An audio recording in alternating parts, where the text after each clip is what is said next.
Hello and welcome to the Third Sector podcast. I'm Emily Harle. And I'm Lucinda Rouse. Each week we bring you half an hour of discussion and debate about the important goings-on in the charity world. Today we're joined by Nicole Sykes, Director of Policy, Communications and Research at the Lloyds Bank Foundation for England and Wales. Hello, Nicole. Good morning, lovely to see you. Lloyds Banking Group recently published some research that found charities to be the second most trusted source of financial advice for the public after family members. And as part of this survey, more than 2/3 of respondents also said that looking for financial advice was the most important motivation for seeking support from charities. In fact, 4.5 million almost people have turned to charities for financial help in the last 3 years. Nicole, do you think those are surprising findings? I think what's a really important nuance there is that the people that we were asking about their use of charities were people who had some sort of financial need.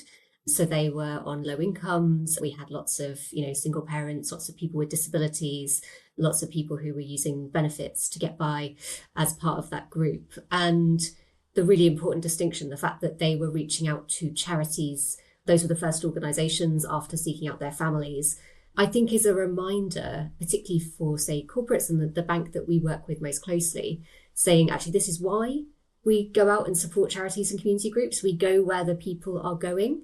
And we know that we would much rather that people turned to a charity than, say, a loan shark, who might just be, Andrew down the pub, who we happen to know tends to, be generous. Lots of people on low incomes have some positive associations with those people, trust them more than the institutions like the bank. So I think it reflects quite an insightful way of thinking. Now, if you are on a higher income, we would guess that probably you have more comfort going to your bank straight away with a financial problem, or you might, be able to pay a financial advisor for that support. And we were talking to a group of people who are very much not in that situation. Maybe not surprising, but an important nuance there, that this is where people are going. And this is where, we should be funding if we want to support people who have most need. And then how do you think that charities should respond to those findings of the fact that there is so much demand for financial advice when the provision of financial advice might not be the primary service that charities see themselves as delivering?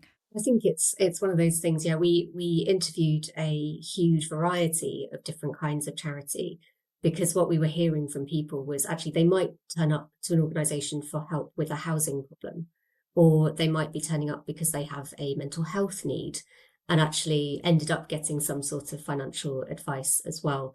And I think that really reflects how charities provide holistic help for people.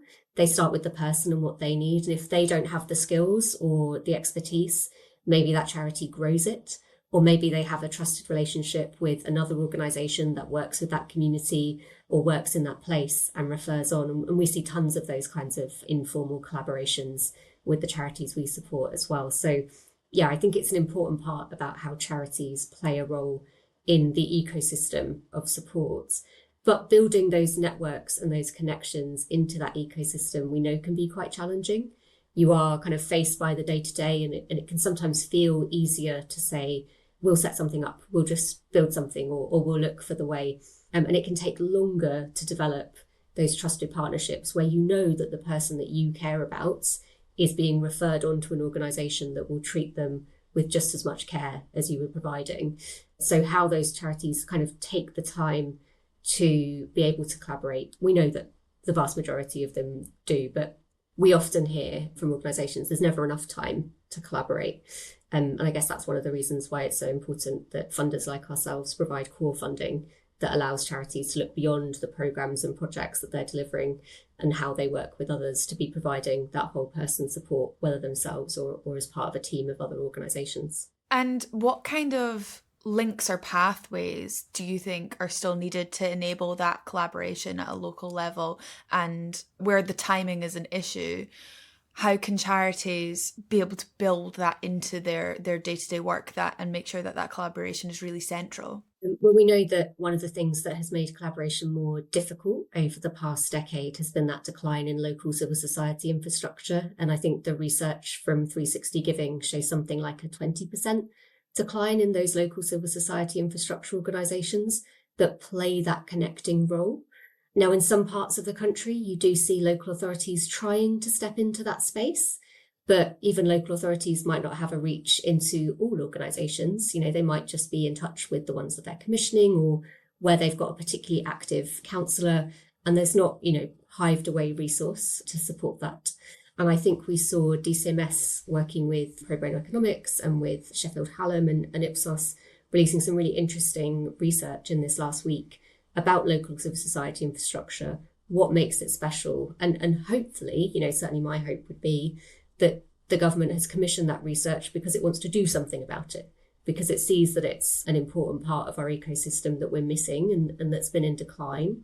And that as it's thinking about neighbourhoods, as it's thinking about empowering communities, it's also thinking about the capacity that needs to be rebuilt so that organisations can do that work as effectively as possible. And then thinking about charities who have opted for the we're going to provide this advice, this service internally approach, are there any perhaps that Lloyds Bank Foundation has funded recently, or any other examples that immediately come to mind in terms of this is a charity that's done it really well? Overwhelmingly, the people who have used organisations for financial support, whatever that looked like, whether that was benefits advice, housing support, direct cash transfers, whether it was, my washing machine's broken and I need a new one, whatever service they've been provided with or support they've been given, people are overwhelmingly positive about the support that they've received. 90% of the people that we surveyed who'd used a charity to help them through a financially tough time said this help was amazing. And certainly looking at, say, the private sector and a lot of organisations would kill for a 90% approval rates from their customers, which is a real testament to organisations. And we were seeing from the research, and we see this ourselves with people with lived experience that we work with, that doesn't mean that people don't understand that charities have some challenges, that there's never enough money, there are never enough volunteers, there's never enough people to do as much work as they would want to, because the sector's ambitious and always wants to strive to do more. They see that charities are under pressure and perhaps maybe just makes them appreciate it more. But I think the other really important thing that we saw was how being provided with support by a charity, firstly, it told you that if you were in trouble again, you were much more likely to say that there was help out there for you. And I think that sense of there is a safety net, or there is someone who will be able to step in that I can rely on. We saw a huge difference between the people who weren't using charities and the people who were using charities. And that reassurance that people have, I think, is very, very valuable, and we shouldn't overlook that. The other thing we saw is even though people using charities were often in the most financially tough situations, they said that they felt that they had more control and that they felt that they knew the path that they had to go down. So even though they were most likely to have the least in their bank accounts compared with others who weren't using charities, they felt that they had more control over their finances. And again, that is a hugely valuable thing that charities are giving to people. You might be thinking, oh, okay, well, I'm teaching someone how to apply for the benefits, or I'm helping negotiate a new payment terms with their housing provider. But actually what you're giving them is a sense that there is a way through, this is manageable, and that kind of stuff for people's well-being is extraordinarily important. The sector has had a tough few years. We know how much of the sector has been under pressure with finances. The local government restructures and financial pressures aren't helping anyone, at least in the short term. So I think it can be quite helpful to sit back and say, actually, the people that you're helping, they think you're amazing and you are genuinely making a difference to their financial stability. I think it's all worth us pausing and remembering that from time to time. The reason we're all doing this work, and it is making a difference. And with that 4.3 million people across the UK, it's making a difference at scale. I think the report also touched on the need for upskilling staff and volunteers so that charities actually felt confident providing that financial related advice and support. Do you have anything to say on that? Is there any recommendations that you could make on how charities that perhaps feel like they're lacking in confidence but although the figures suggest that they are doing an absolutely brilliant job, but just how they can ensure that they're absolutely at the top of their game, or able to point people towards other trusted resources if they feel it needs to come to that. And I think it's worth saying, that's not a funder telling a charity that they need to have more skills.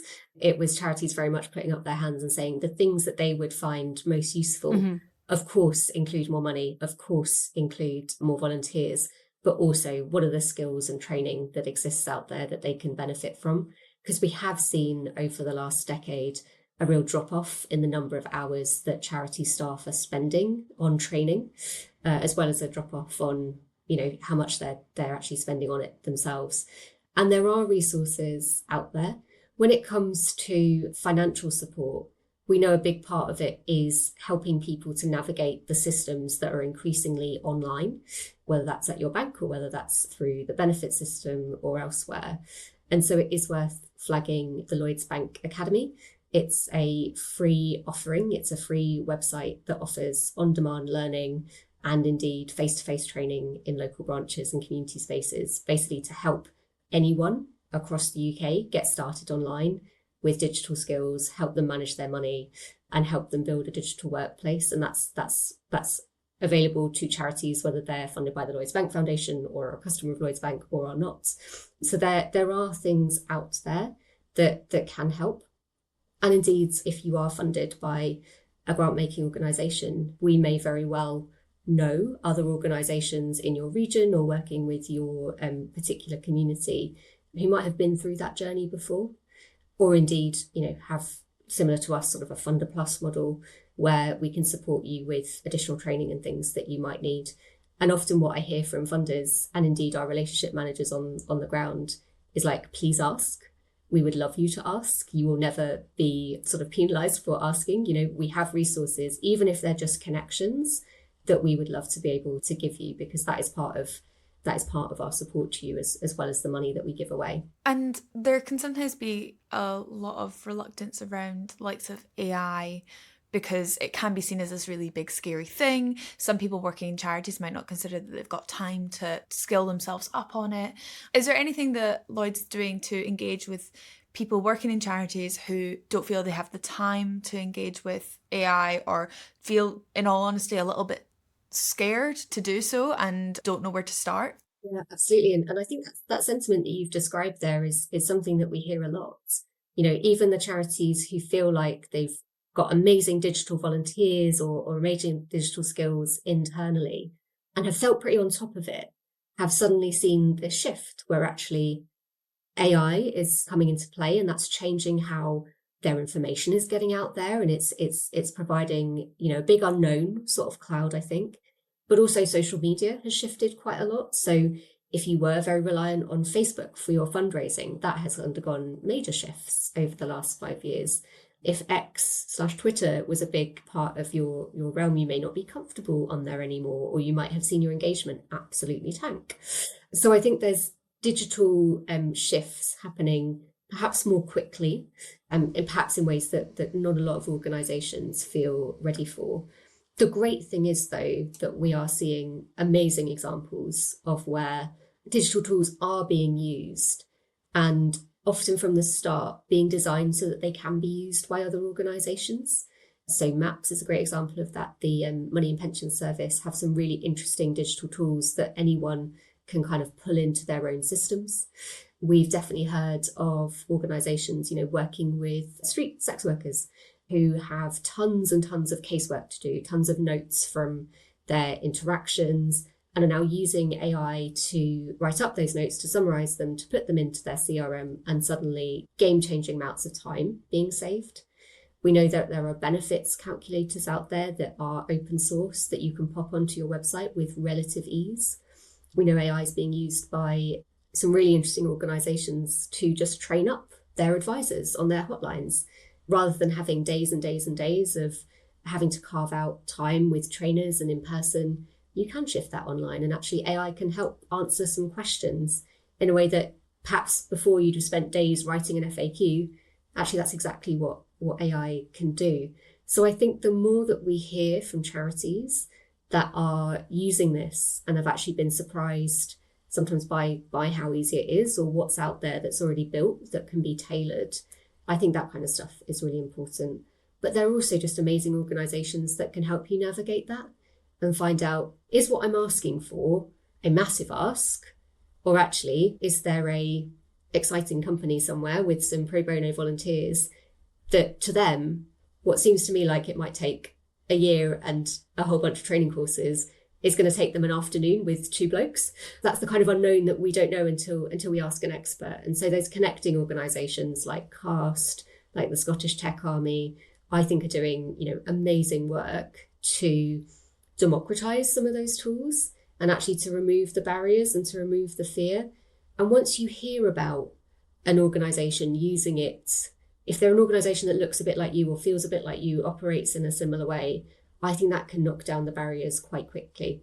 Now, I say that as someone who is never fully confident in the technological realm, and even I've been sold on some of the AI tools coming our way. Now, I guess there's another conversation in the sector that I think it's probably really important to flag around AI and how government needs to engage with the charity sector on AI, because we already know and we already see how AI is a source of driving demand for some organisations. You only have to look at child exploitation charities to know how worried they are about this space and how it's driving both solutions for them, but also real challenges. So as AI picks up speed and the government wants to do more around it and, regulate among the first governments in the world, listening to charities and their voices, I think, is also incredibly important, because as exciting as AI is, we also need to keep people safe.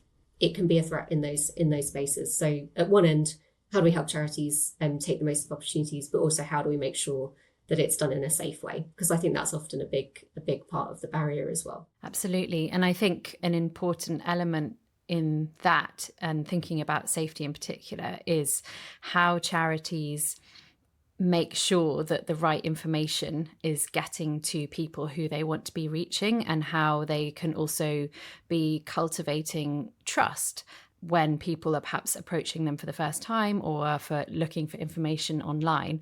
Anybody who's used Google in the last year or so will have noticed that there is now this new AI summary function at the top, which in some cases has massively reduced click-throughs for people seeking information. Do you have any thoughts on how charities can kind of adapt to that changing way of consuming and searching for information, particularly when it is about really, really important issues, perhaps health-related issues or other forms of safety, child protection and so on, in the face of this kind of evolving way of finding out things? It is a real challenge. Charities spend a lot of time getting their web pages right. I think there is a recognition that how are we found? We are found through either Facebook or through Google. And that was certainly what was coming across in our survey as well. It was overwhelmingly through digital routes.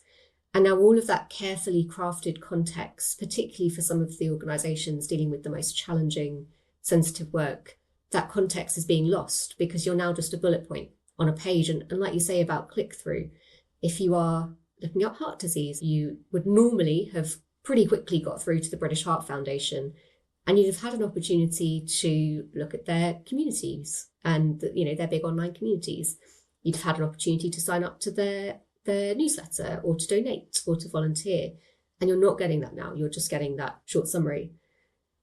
I don't claim to be an expert in this at any level, but I think that's one of those examples where the platforms need to work with the organisations that are closest to those communities to make sure that advice is accurate and be safe. There's lots of worries in the sector about how currently it's not. We are talking about very large digital giants. But again, what is that role for government in connecting up those tech platforms with the charities that are providing advice and whose advice is being squeezed so that it can channel on through? Mm. You guys will know that they've kind of ignored news organisations in that space and some of the pleas around there. But I think that's going to be a big part of what we're talking about in the kind of charity and tech space over the next year, 2 years, not least as we see how it maybe goes wrong. There are organisations that you could be connected into that do have that expertise, but that is growing and changing literally as we talk right now, and that environment continues to blossom. And I understand from charities as well, like, who do you trust? Which organizations and individuals do you go to? There are snake oil salesmen out there about AI as well. So yeah, starting with those organizations that really get this, the people, the Zoe Amars of the world, CAST, STA, organizations that the sector can trust, and sort of refer you on if they need to. I think this is definitely a situation where we're going to need to watch this space very closely. And on our part at Third Sector, we will be continuing to report on the developments in the AI world and how they affect charities. So moving on to a slightly different topic now. We've been hearing a lot about the impact economy. So the impact economy was name dropped in the Treasury's last spending review, and MPC have recently announced that they're going to be conducting a piece of work that is going to be mapping the impact economy and trying to put a figure to it. So, Nicole, can you talk a little bit about what is changing in this space? Why is impact economy becoming such a well-known term, and what does it actually mean for charities? Look, I think the impact economy brings together a whole host of different ways of getting money into the charity sector. So everyone will be familiar with philanthropy. Some organisations listening to this will also be engaging in some sort of social investment, whether that is supporting them to trade, whether that is around loans, and then all the way up to sort of big investments, big impact investments, and the role that they play. So the impact economy is a term which can be used to encompass all of those different kinds of capital or funding streams that go into creating social impact. It's not more complicated than that. Now, obviously, under the surface, impact investing is very complicated, and giving your money away is about as complicated as the donor wants to make it. I would see the term impact economy not as something that charities need to think about in terms of how they're communicating to their donors and the people that support them. It's a way of speaking into government and saying, we know that these words work with you. This is a variety of different financial sources that all play different roles in funding social impact work at different stages. And some organisations may only be funded through philanthropy, and some organisations may have a huge mix. And we want to help the government understand the different kinds of financial flows that there are, that spectrum of capital that exists, so that they can grow it. And we want people with wealth, people who might be considering giving and might be considering investing in different ways, to be thinking about it as well, and to have that kind of suite of options available to them in a way that they understand. So it's a way of opening up the conversation with people with wealth, people who might be investing, and government. And I would see it as a bit of an evolution. So that kind of responds to both the increasing nuance that the government gets around the kind of money that goes into our sector, and nuance that wealthy people are sort of treating their money with as well. Because if you talk to wealth advisors, the people who are giving support to the wealthiest on a day-to-day basis, they will say 20, 30 years ago, people used to sort of hive off their money for giving. And it might be that they were giving it away when they were dead, but it sort of lived in a separate pot. And now, particularly with people who are giving away money when they are younger, or are making commitments to do so at a certain point in their wealth journey, they're now seeing their money as much more of a spectrum. And they're not saying, this is the money that I give away, and this is the money that is for my children, and this is the money that is for investment of this kind. They're looking at it more creatively and all at once, which I think makes a lot of sense. You know, when you and I sit down to do a budget after payday, we don't go, oh no, this is something that I'm not going to think about in this wider sense. So by talking about the impact economy, we give people with wealth and people with power in government a way of thinking about the different streams of money that go into the sector that make it possible, and help them think about it in a way that, you know, we want to grow it. We want to grow impact investing. We think it's important. We want to create different kinds of social investment so that it's available to more people. We want to grow the market so that more charities and social enterprises feel ready to take on social investment if that's right for them. And we want more charitable giving, more philanthropy to be heading out of the door. And both government and wealthy people can help us to do that. Impact economy is just a way of kind of selling it into them, but also making sure that we're all working together. Because I think in the past, you could often have, again, quite different conversations about social investment or impact investing and philanthropy. And it's really important that we are talking about growing all of them if we want to support the sector in all of its different forms and sizes. Yeah, it feels like a really exciting, interesting moment in this whole area. Do you think that charities should be adapting their terminology when they are speaking directly with philanthropists, not necessarily with the government, as you sort of alluded to earlier, but in terms of reaching out to potential new major donors and so on? Do you think there's a need for us to be taking on a different way of speaking? I think any charity knows that how you communicate to one of your major donors is as individual as that person is. And some might enjoy the term philanthropist and some might enjoy the term major giver. Some might just want to be a supporter. And I think it'd be absolutely wrong for me to try and prescribe that, because what one person will respond to is very different. And that's part of the art of fundraising, isn't it? Yeah, definitely. It's understanding that person. I think the organisations that work in institutions, I know some of the larger charities will have relationships with certain wealth advisors, and they might be using that term. It might be coming up more for them. But I honestly wouldn't overthink it. It's a term that serves its purpose with certain audiences. It's not going to work for everyone, and I wouldn't worry too much. I think what charities should take from it is government is trying to grow the money that's coming to you, not just through how it acts, but how it works with, the population at large, who will always have more money than the government itself can generate. I think the signal that was sent by Darren Jones standing up there as Chief Secretary to the Treasury at the Civil Society Summit that the government held with the Prime Minister was really significant. And I think also there are a really significant number of people with real deep expertise collaborating very generously on this. So organisations like the Impact Investing Institute, the Esme Fairbairn Foundation, there are real experts in this space who are united and wanting to get that money out to charities. And I think that's the real signal to send into the sector. Absolutely. And we're going to touch on the Civil Society Covenant as well in a moment. But I wanted to ask you mentioned wealth advisors. I wanted to ask how charities can really hone their engagement with wealth advisors to make sure they're making the most of their contacts in that area, because there's been an ongoing conversation about how the role that wealth advisors have to play in encouraging philanthropy and encouraging their clients to engage in philanthropy. So is there anything that charities listening can do to make sure they're really getting the most out of their engagement with those advisors and making sure that philanthropy is front of mind for those wealth advisors? I think if a wealth advisor was sat here, they would probably point out how difficult it is to engage with the sector, because unless you are specifically an advisor on philanthropy, most of your time is not spent on this. Most of your time is spent with individual clients. Then you have a huge amount of required training and development that you have to do to keep up with how regulations are changing. You're working with others to manage investment. So for those individuals, engagement with charities is really challenging.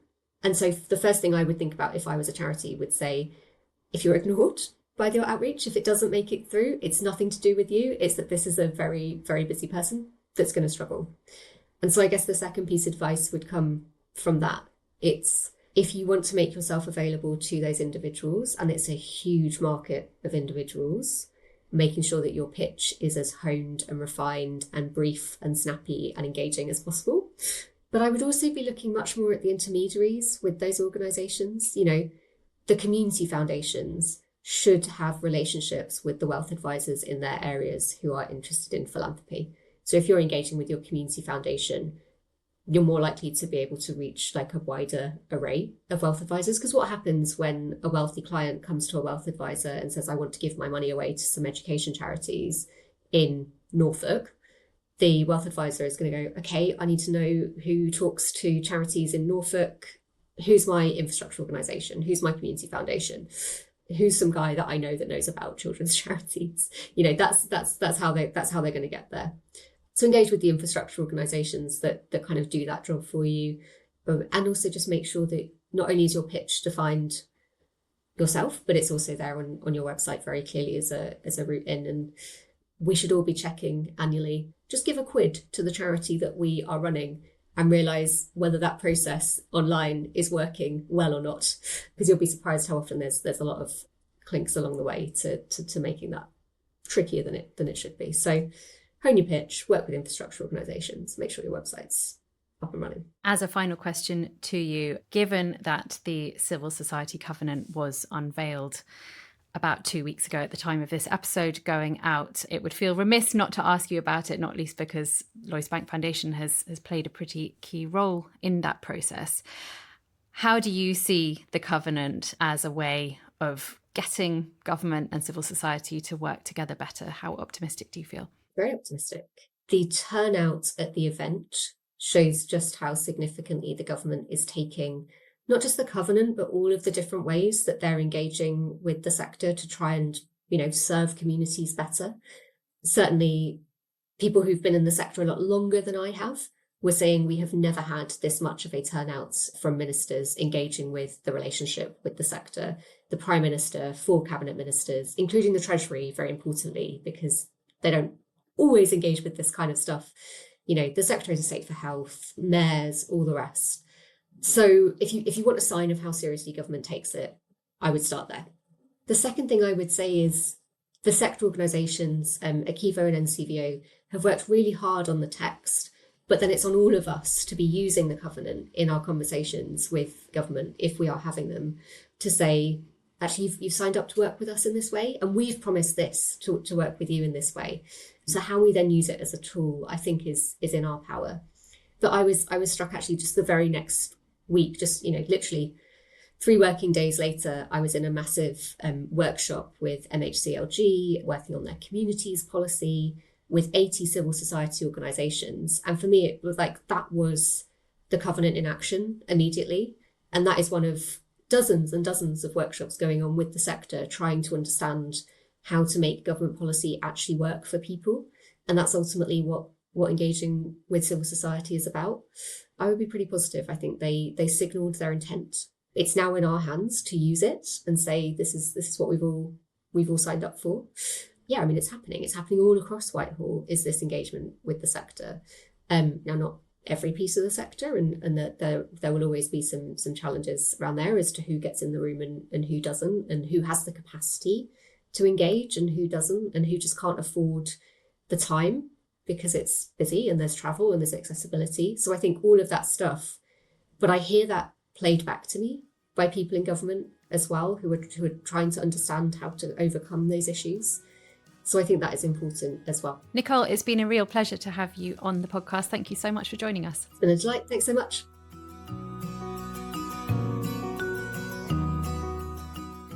We hope you enjoyed our discussion with Nicole, and that's it for this episode.